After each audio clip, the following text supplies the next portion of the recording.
So not only is whatever you become disturbed about um, going to end soon, but in a way, if you ex- if you can eloquate your or express that condition, it's already ended. It's already ended. So then, um, it's just a point of being a little bit patient.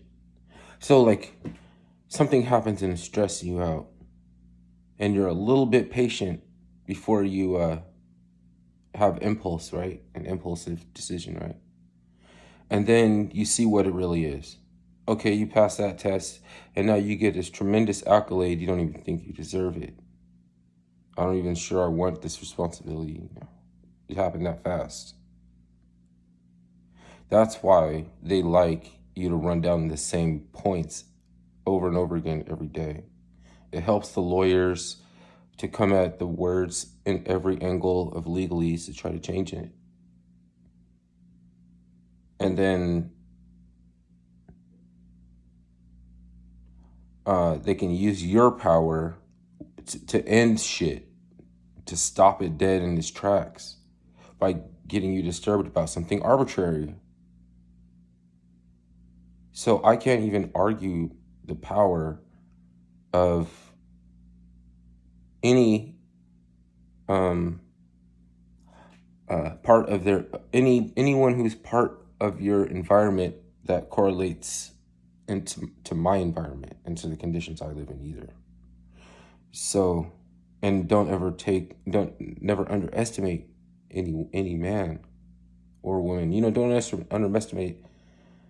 Just that's why patience is a virtue, because it's about a perspective.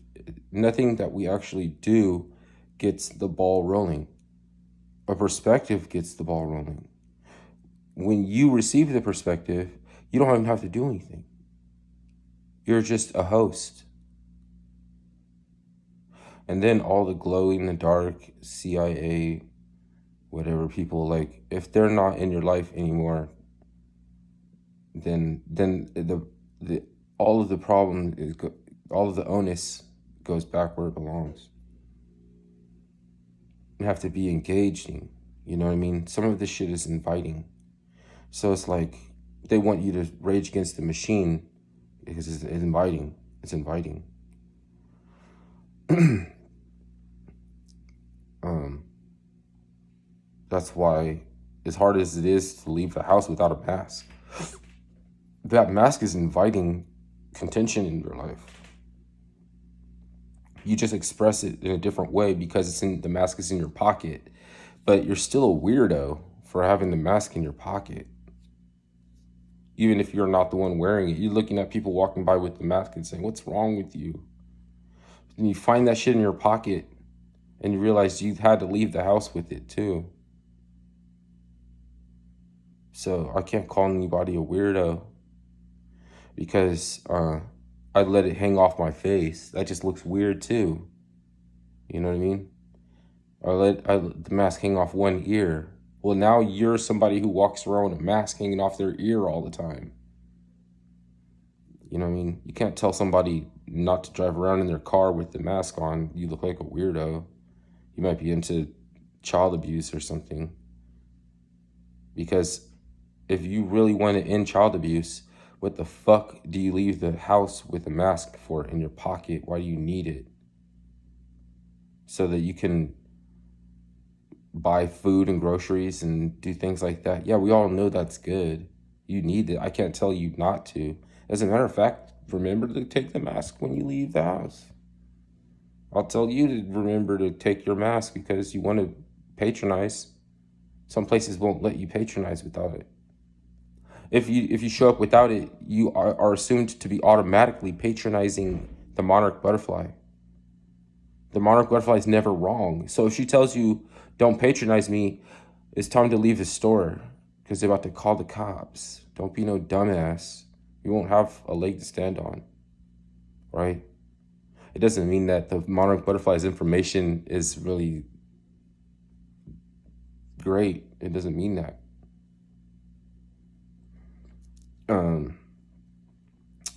So in some instances, the best way to resist is to live your best life, with experience the freedoms that you want to have and sacrifice those things that you want to do without, even if you might have need those things, right?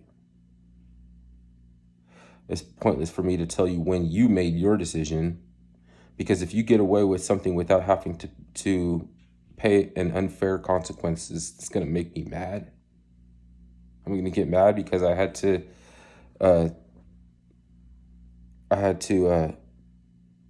compromise with something, and then you didn't have to, and you got away without it. Why should I get mad about that? See?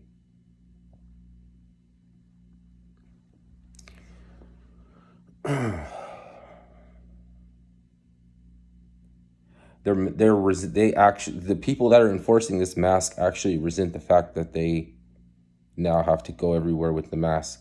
It's just that they don't keep it in their pocket. They like the attention or lack of attention, or to being seen as being concerned with other people's safety. So they keep it on their face. What you know will determine how you accessorize with the mask. And so if you want to wear the mask, fine, I don't care. Okay. If you can't figure out how to live your own life without telling other people what they should do, I'm assuming that you'll run into enough problems you know what I'm saying? Then if I tried to point it out to you, to try to appeal to your reason and help you, my energy gets wasted. It gets wasted.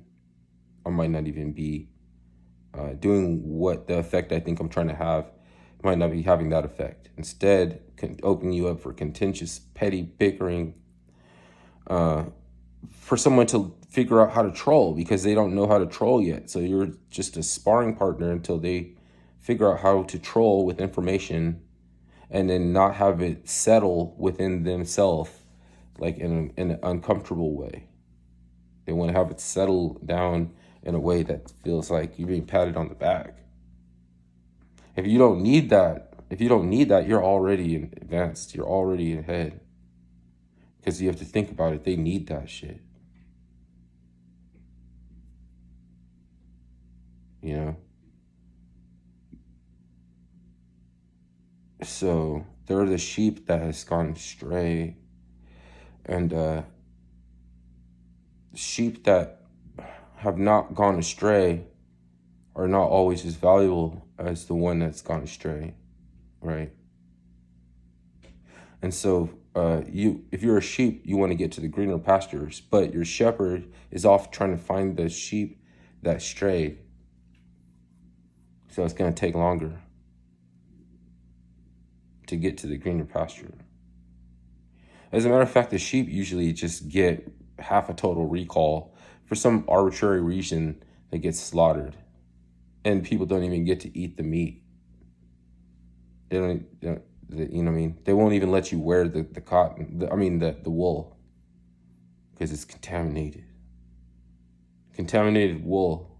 Now, it might not really have any negative effect, but on paper it looks better if it's destroyed, as far as liability, and the whatever narrative is going along with it. And, that's why they don't feed the homeless as much as they possibly could, because a lot of that food is considered dead, and nobody should eat it because they might get sick. You know what I mean? Even if it's, like, let's say, doesn't have any meat in it, or there's something about the consistency of a food product that won't go bad, or it's still good, doesn't matter. Not only we're taking no liabilities, but we're taking ridiculous means to avoid liability.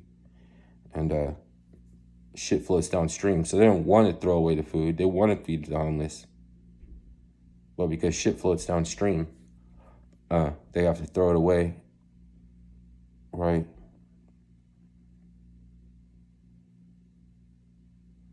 It's not their decision to use the discernment anymore. It's their boss's decision to make and have the liability.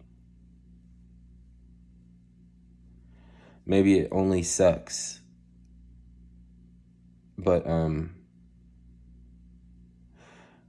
instead of trying to change that, you should try to not be homeless. At that point in time, maybe it's losing the allure of being homeless, or the fun is being taken out of being homeless.